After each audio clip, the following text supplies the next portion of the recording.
कुन साधन र कसरी जाँदै हुनुहुन्छ त्यसको लागि चाहिँ मेन इम्पोर्टेन्ट प्रिपरेसन हुनुपर्ने हुन्छ र बाइकमा जाँदै हुनुहुन्छ भने सर्टेन चिज लिएर स्पेयर पार्ट्सदेखि लिएर तपाईँले सबै चिज बोकेर जानु होला।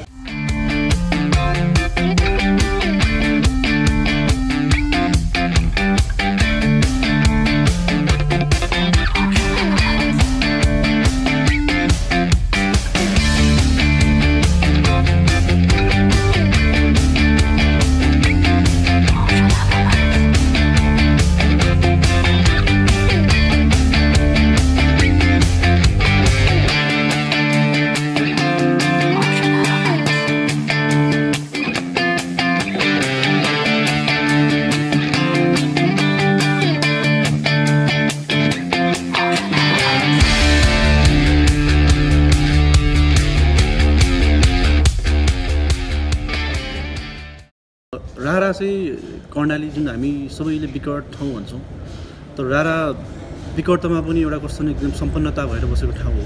त्यो रारा गएपछि तपाईँलाई जति जुन बाटोघाटोको दुःख हुनसक्छ, खाने बस्नेको दुःखहरू हुनसक्छ, रारा गएपछि तपाईँले सबै कुराहरू बिर्सिनुहुन्छ। त्यति राम्रो ठाउँ छ त्यो। र यो ठाउँ चाहिँ एउटा दुःख लाग्ने कुरा के हो भने हामीले ट्राभल गर्दाखेरि जुन बाटोहरू गयौँ, अब अहिले भर्खरै बाटो बनेको छ, होपफुली आगामी दिनमा बाटोहरू राम्रो होला, पिच होला र टुरिज्म सेक्टरको मान्छेहरूले अथवा त्यहीको स्थानीय व्यवसाय मार्फत होटलहरू खोल्नु होला। तर हामी नोभेम्बर 2017मा ट्राभल गर्दाखेरिको सिनेरी चाहिँ के छ भन्दाखेरि होटलहरू त्यति बनिसकेको छैन। मतलब के फिल हुन्छ भने यो ठाउँ चाहिँ यति राम्रो भएर पनि सबैको ध्यान नपुगेको हो कि जस्तो लाग्छ। र यो चाहिँ अब म्यानेजमेन्ट गर्ने पार्टमा थियो। र अर्को हामीले के छ भन्दाखेरि जहिले पनि घुम्ने कुराहरू गर्दाखेरि हामी थाइल्यान्ड जाउँ, सिङ्गापुर जाउँ भन्छौँ, आफ्नो कन्ट्री हामी घुम्न बिर्सिन्छौँ। यो चाहिँ एउटा कस्तो ठाउँ छ भन्दाखेरि एक्सप्लोर हुन नसकेको हो कि सबैले थाहा नपाएको ठाउँ हो कि जस्तो पनि लाग्छ। त्यो कुरालाई पनि प्रमोट गर्नुपर्नेछ। र यति राम्रो ठाउँ छ, हामी के भन्छौँ, लेट्स सपोर्ट रारा, लेट्स ट्राभल रारा। तपाईँ अब आउने सिजनमा चाहिँ डेफिनेटली रारा आउने प्लान गर्नुहोस्। यति राम्रो ठाउँ छ यो।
बानी के हुन्छ भन्दाखेरि तपाईँको नर्मली चलाइराख्ने 40-50 मा। अब तपाईँको त्यो रोडै त्योभन्दा बढी चलाउने खालको छैन।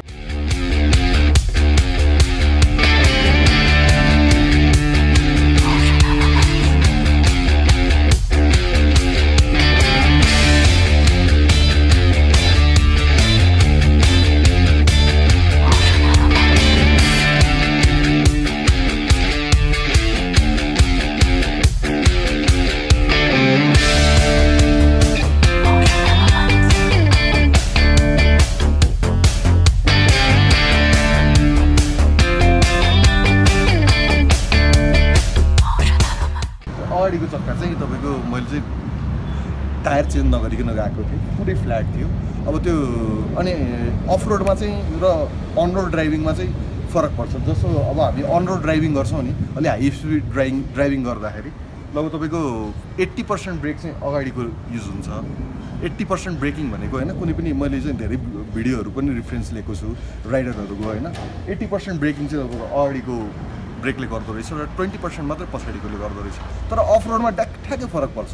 अफ रोडमा तपाईँको अगाडिको चाहिँ सुनै नहुने रहेछ होइन, अगाडिको छोयो कि गयो त्यो चाहिँ एकदम ध्यानमा राखेर चलाउनु होला। ड्राइभ सेफली, एकदम cool place, you will enjoy.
Government of नेपालले चाहिँ अलिकति पहल गरेर चाहिँ त्यो ठाउँलाई चाहिँ टुरिज्म सेक्टर छ of course is just beautiful place like you know अर्थमा ब्युटिफुल प्लेसमा गनिने एउटा रारा पनि हो रारा गइसकेपछि इट्स अमेजिङ प्लेस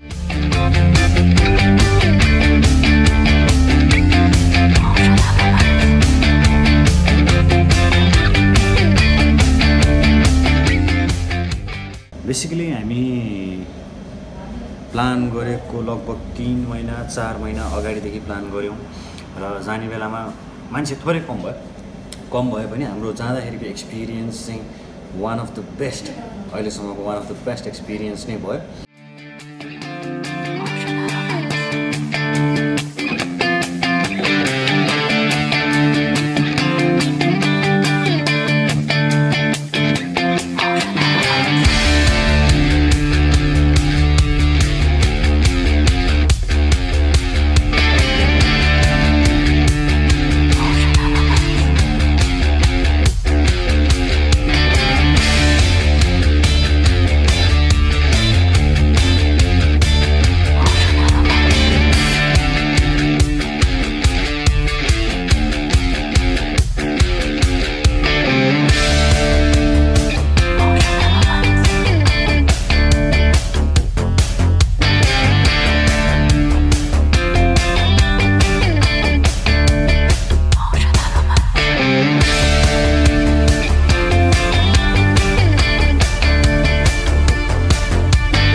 बसेर 1 वर्षको गुप्तवास बस्ने ठाउँ पनि त्यहाँ रहेछ हामीले त्यहाँ हेर्यौँ सिन्जा भ्याली र सिन्जा भ्यालीमा चाहिँ एकदम उचाइमा धान फल्ने र त्यहाँको धान चाहिँ कर्णाली अञ्चलभरिलाई त्यहाँको धानले अन्न उब्जाउने पुर्याउने गर्ने रहेछ र त्यहाँनिर चाहिँ पृथ्वीनारायण शाहले खस आर्यलाई जिताउन नसकेको बेलामा उनको भाइ बहादुर शाहले चाहिँ त्यहाँनिर चाहिँ जितेर चाहिँ नेपालमा त्यसलाई मिलाएको रहेछ।